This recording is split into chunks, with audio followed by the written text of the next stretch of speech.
Greetings audiophiles and kit builders. Today we're going to give you a sneak preview of the prototypes we've been working on and take a close look at one prototype that will be released shortly. And if you're new to this channel, please subscribe.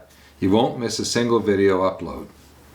Okay, so we'll start with one of our failures. This guy over here. We're always building prototypes. First of all, we're always trying to improve our own critical listening system. And every time we get it to a new level, we think it's impossible to improve the sonics of this system. It's so good now, it almost hurts. And then one of us will have an idea and we'll say, well, build a prototype. Yeah. And so this is what happened over here. We've been trying to come up with a more affordable monoblock, and that means trying to reduce components, particularly the iron. The transformers on higher powered tube amplifiers are heavy, they're bulky, and they're expensive. Yeah, they're the most expensive part of any amp. Yeah, and as a result, we thought, well, let's try an OTL topology. So this is a transformerless coupled design, and it uses 6N6Ps. And I built the initial design, and it didn't work. And we've done a few versions, and it still doesn't work. So that's still in development. Someday, I hope that we can. Something might still come out of it. Yeah. But right now, it's pushed to the back of the line. Yeah. And that happens, you know, not that often that we develop a prototype that actually doesn't work at all, yeah. So up next is something that really works well, and this is something really close to Charles's heart. Yeah, well, I've been wanting to build this for quite some time now, and this is another OTL design, except it is an OTL headphone amplifier using the 6080 or 6AS7 class of tubes. And we've got a beautiful assortment of these tubes. I've been wanting to build something to be able to run and test them, and it has an amazing sound to it. Clarity that is just outstanding. In fact, you can hear deeper into the recording with this amp than anything else we've ever designed and built and brought to market, or even prototypes you've never seen. You can literally listen into the mastering, into the recording. You can hear the tiniest detail. The tiniest. Yep. And now that's an advantage and it's a disadvantage. For audiophiles, it's audio nirvana. But beware, if the mastering has a small mistake in it, you're going to hear it. Yeah. And if the recording has a small mistake, maybe somebody, you know, made a little noise that they shouldn't have. You're going to hear it. It gets picked up, but the reason why this design has so much detail is we've built, I think, a fairly unique power supply for it. You can see all of these filter caps. There's actually 6 large filter caps in the circuit, and we're going to talk a little bit more this year about power supplies and why they're so important to the sonics of the later stages that they're powering up. And in brief, you've got to remember that all amplifiers, whether they're preamplifiers or power amplifiers or integrated amplifiers or DACs, they all have to be powered up. Almost nothing is a passive device that doesn't have a power supply, though we have the stepped attenuator in our lineup, which is an amazing sounding volume pot. But that's all it is a volume control. Passive volume control. All it can do is attenuate, so it can't add anything to the signal. But if you understand that basically all of this equipment is essentially a very complicated valve between the power plant that makes your electricity and the final sound that comes out your speakers, you have a better understanding of why the power supplies are so darn important.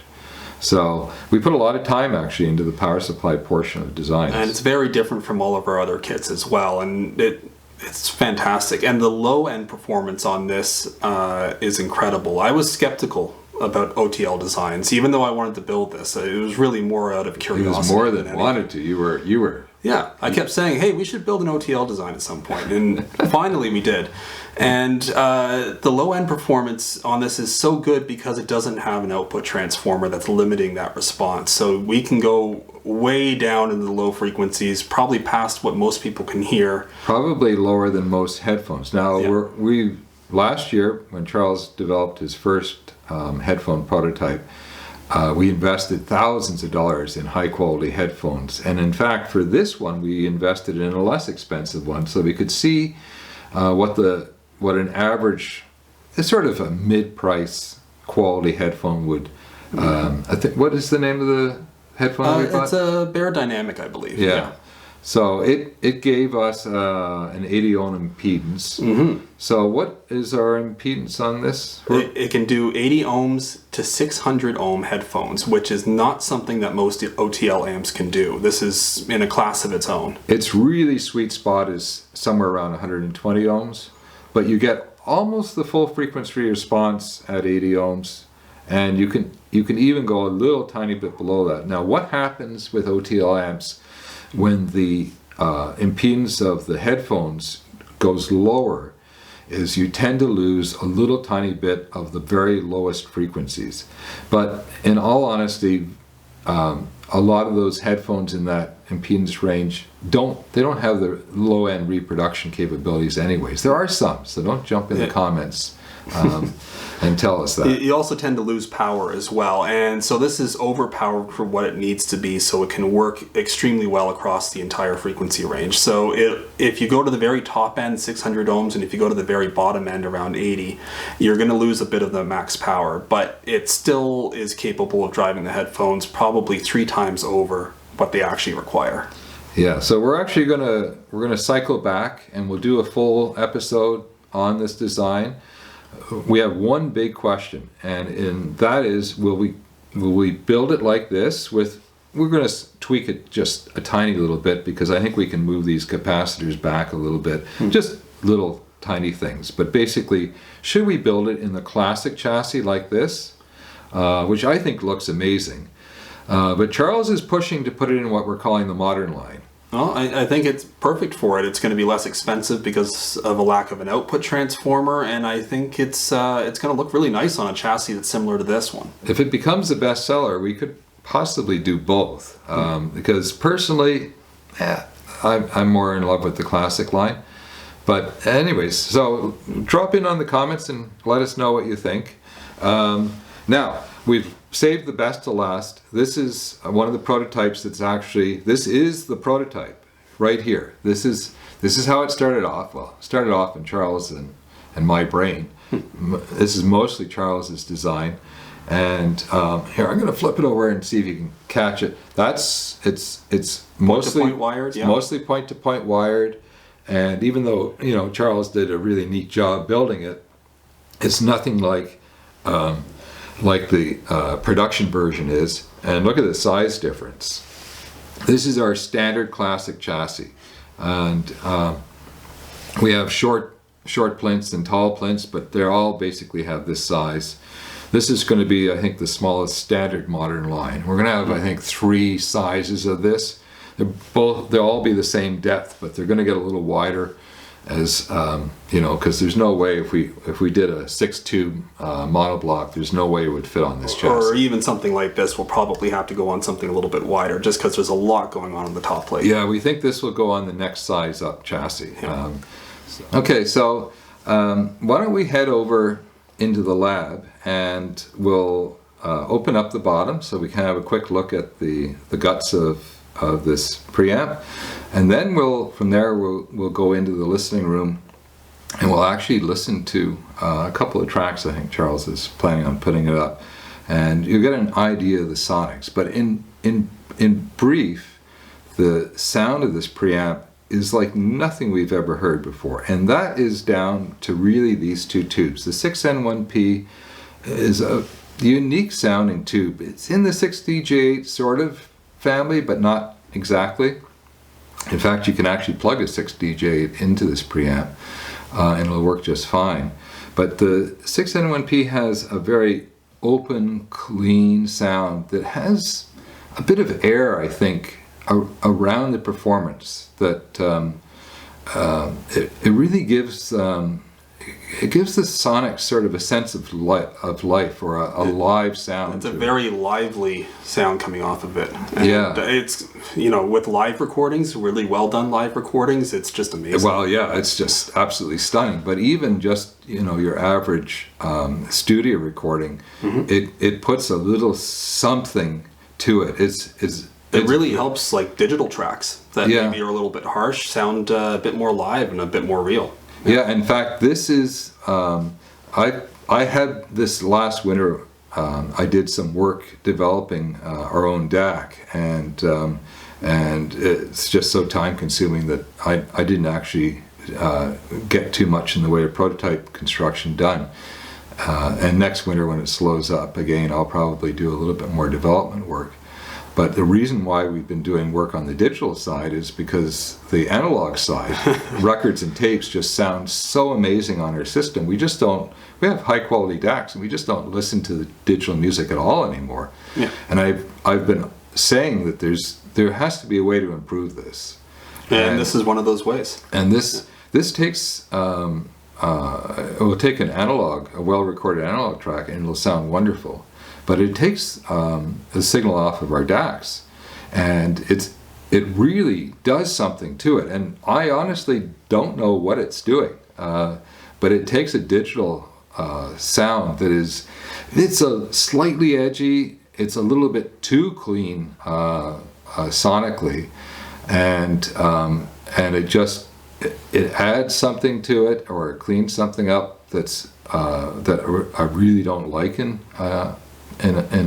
a digital track, and they sound wonderful. It's the first big improvement. I mean, we put months of work into DACs, and this actually improves all the DACs. Yeah. So that's a huge thing. Okay, well, let's head over into the lab and we'll take a look at the guts. Okay, so we've got the preamp upside down. I've pulled all the fasteners. The body of this thing is really quite interesting. We came up with a concept in which we basically use a unified chassis construction. So components way up on the top plate, in the middle, and on the bottom plate all contribute to making one stiff monoc structure out of it. Yeah, it is very stiff. Well, the idea was to build as light and a chassis with as few components as possible, so that it goes together really fast, and it keeps the cost down. The fewer components in any kind of an amp, whether it's a factory build or whether it's a kit amp, fewer components lower the cost, generally speaking. Okay, well, let's just lift off the lid. And notice how heavy this is. The camera does not like to focus on flat black. So here's the inside. Let's just see if we can get a couple of blocks and angle it up a little bit for people to see a little bit better. There we go. Oh, come on. Focus. There we go.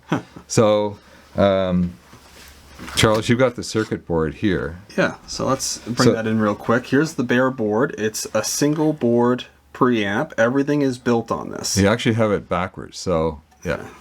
Let's go the right way. There we go.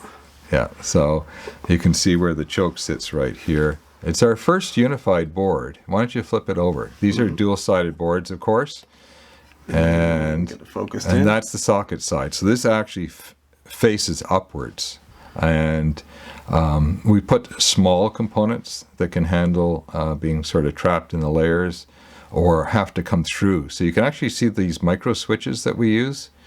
We have 2 of them on the top. And they're actually brilliant. It took us a long time. Switching the input signals here, you got a pair of inputs. And here is switching the bypass caps in and out. Switching particularly the signal is really critical. You've got to make sure you got very good contact, low resistance.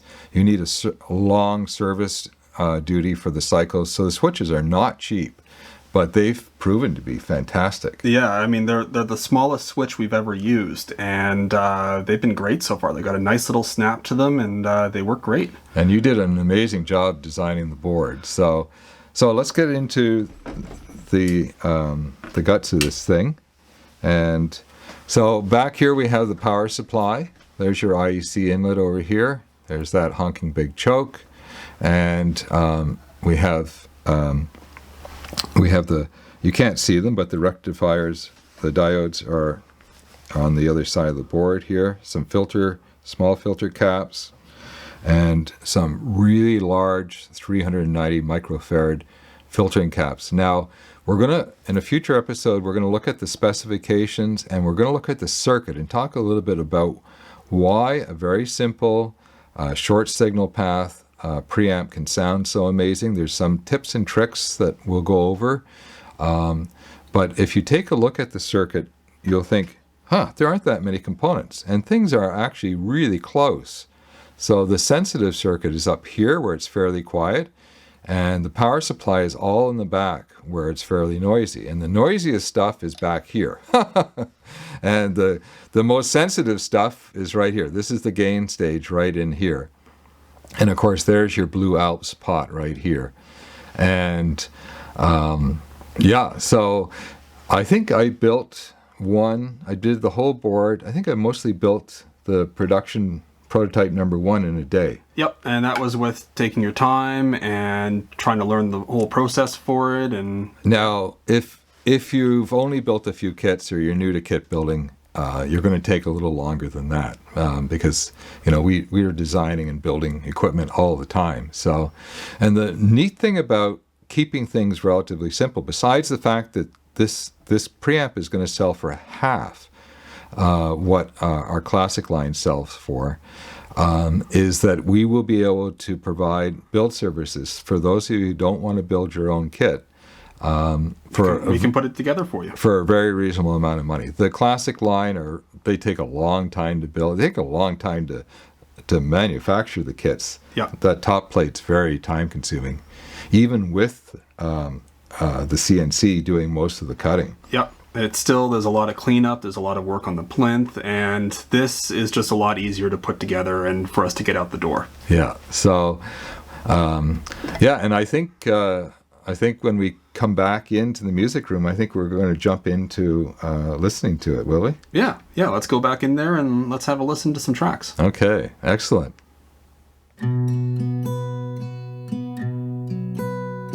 She's got a smile and it seems to me reminds me of childhood memories where everything was as fresh as a bright blue sky.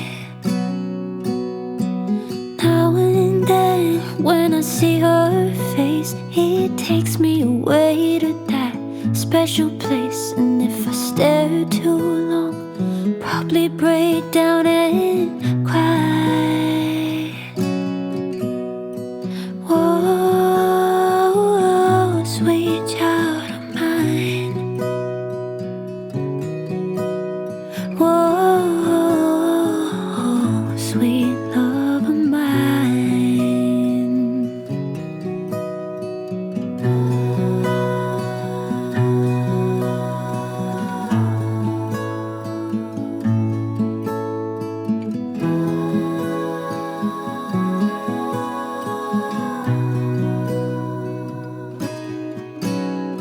She's got eyes of the bluest skies, as if they thought of rain. I'd hate to look into those eyes and see an ounce of pain. Her hair reminds me of a warm, safe place where as a child I'd hide and pray for the thunder and the rain to quietly pass me by. Whoa, sweet child of mine. Whoa, sweet love of mine. No, sweet child of mine. Oh,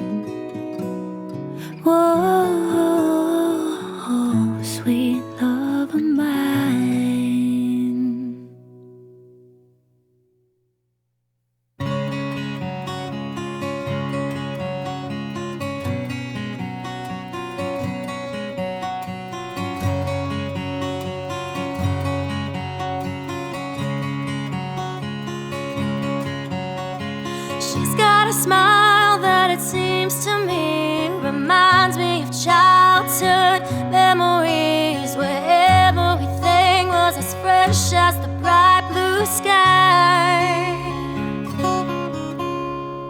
Now and then when I see her face, she takes me away to that special place. And if I stay too long, I'd probably break down and cry.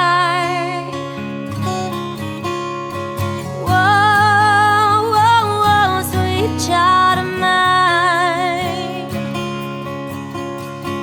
Whoa, whoa, sweet love of mine.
Okay, how did you think? What did you think of the sound? I know the sonics on YouTube are not that high resolution, but you should have gotten a sense of some of that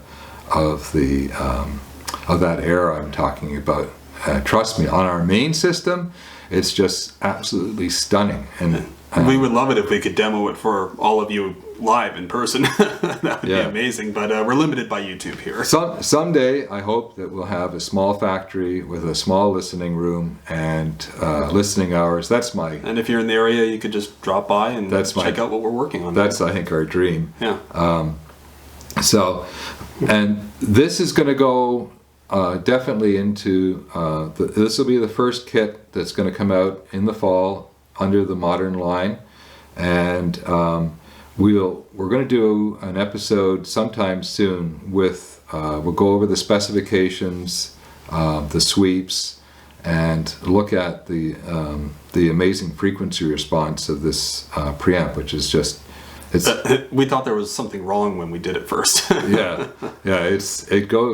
What is the 1 dB down point? Do you remember? Is it 10 or 11 hertz? It's incredibly low. It is incredibly low. Don't quote me on that, folks. But yeah, its performance is just absolutely amazing. Yeah. Okay. Well, that's all for today. Carry on building, everyone. And this is Jim And Charles signing off. Cheers, everyone.